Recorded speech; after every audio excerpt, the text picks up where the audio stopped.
एक गांव में बहुत सारे किसान रहते थे।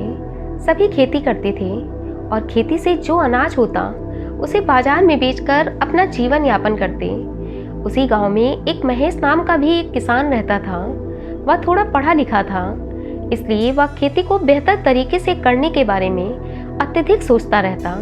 वह किसानों को खेती के बारे में रोज नई नई सलाह देता, लेकिन उनके अनुभवों को वह कभी नहीं सुनता। समय बीतने लगा और बारिश का समय आ गया। सब किसान खेती के लिए अपने अपने औजारों को लेकर खेत की ओर जाने लगे। महेश भी अन्य किसानों की तरह खेती करने के लिए खेत पर चला गया। बाकी सभी किसान खेतों में काम करने लगे, लेकिन महेश खेत की मेड़ पर बैठकर यह सोचने लगा कि इस साल कौन सा फसल बोया जाए। बाकी सभी किसान फसल के रूप में धान की रोपाई करने लगे, क्योंकि उन्होंने पहले ही निश्चित कर लिया था कि इस वर्ष वह धान की फसल उगाएंगे। लेकिन महेश अभी भी इसी सोच में डूबा हुआ था कि वह कौन सी फसल खेतों में उगाए जिससे अन्य किसानों की अपेक्षा उसे ज़्यादा मुनाफा मिले।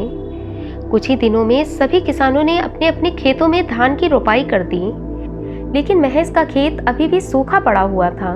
वह खेत तो रोज जाता, पर अपनी अत्यधिक सोच के कारण कभी सोचता कि कपास लगा दूं, तो कभी सोचता कि अरहर बो दूं।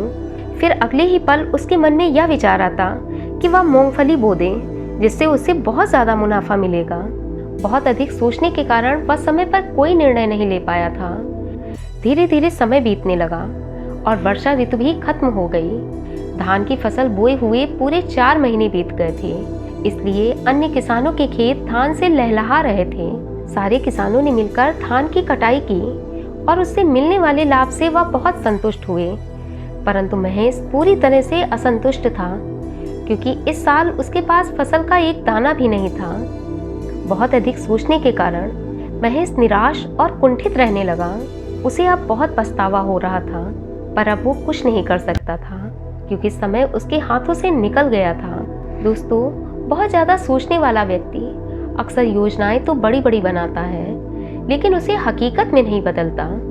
महेश ने भी कुछ ऐसा ही किया। उसने केवल सोचने में ही अपना सारा समय बर्बाद कर दिया, जिस कारण ना तो वह सही समय पर डिसीजन ले पाया और ना ही अपने कार्य पर फोकस कर पाया। अगर जीवन में आप सफल होना चाहते हैं तो ज़्यादा न सोचें, बल्कि कम और प्रभावकारी सोच के साथ प्लान बनाकर लगातार कार्य करते रहें, जिससे न केवल आपको सफलता मिलेगी, बल्कि आप कोई भी डिसीजन लेने में भ्रमित नहीं होंगे।